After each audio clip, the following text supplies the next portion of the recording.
Hey guys, Dominic here at Red Leaf Exotics, back with a fun video for you all. We just went through the Exotica plants import. It was so fun, so many beautiful plants. I cannot wait to get them in. Thank you guys again for joining. But today's video is on the care of this beautiful plant right here. It's Philodendron Spiritus Sancti. Thank you guys so much for all the orders placed for the seedlings I created here. I want to show you how I grow them, maybe some tips that will help you grow yours. And I want to show you the variegated ones because they're so nice. So let's talk about the beautiful Philodendron Spiritus Sancti.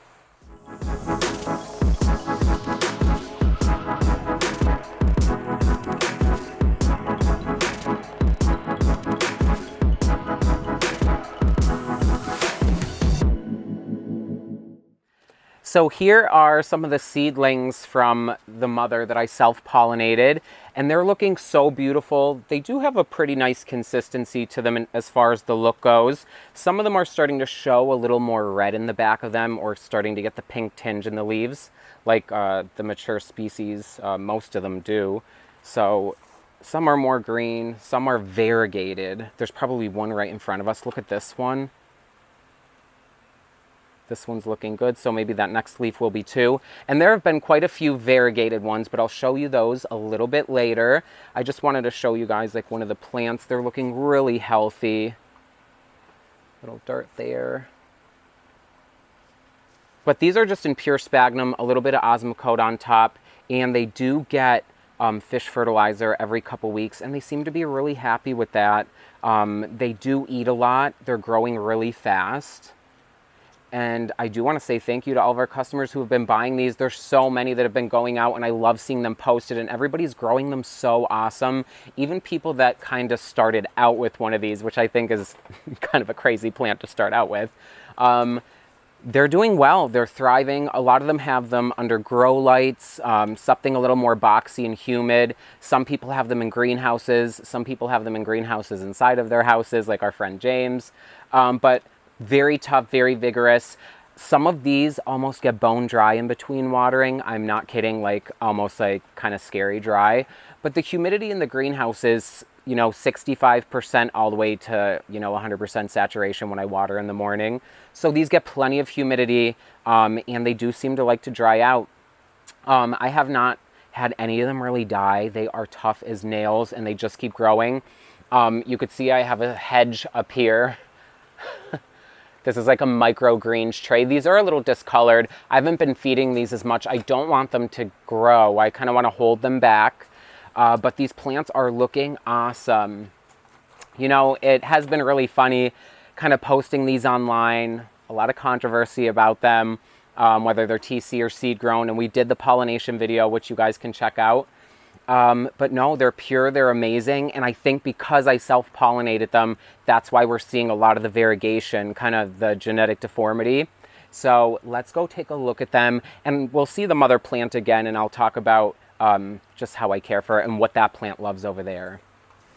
So here are a couple of the variegated spiritus. They're looking so good. This was the first one I found, and I humorously named it Dominic's Unicorn in hopes that it would be one of the best ones, and it's looking so nice. And I did let a few of them go, and just to make it fun and do something new, anyone that purchased one of the variegated ones, the very few that I'm letting go of, I'm naming them after the person that gets it or purchases it. So we have Miguel's Unicorn out there. We have James's Unicorn. This one's Dominic's Unicorn. It'll be a really fun way to kind of document the plants and where the, specific clone, I guess, would come from, depending on who owns one. But I thought that would be fun. So the mom plant I've had now for, I think, 5 years, maybe 4 or 5. No, 4 years, for sure 4 years.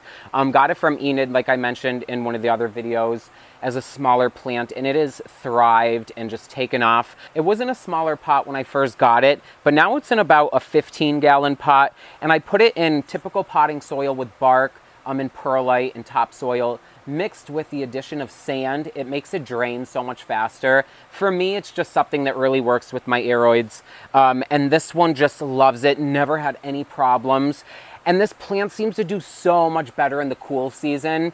when the nights are dipping down to around 60 degrees and a little under, sometimes 57, 55. And this plant just loves those nighttime drops, and it produces huge leaves.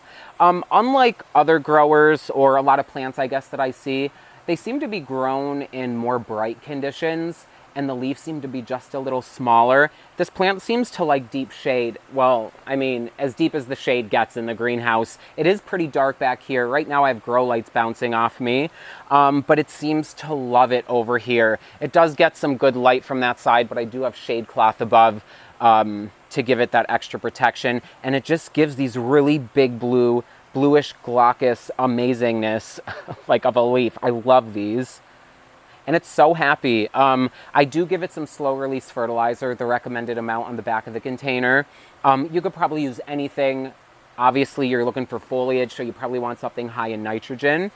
I think this one's like 19, 14, 12. I'm not sure, but the first number, the nitrogen, is really high. And this plant's so happy, and it never gives me any problems. The little babies that I've been offering up on the site have been growing under these basic LED lights that I think I got off Amazon. They're like so cheap.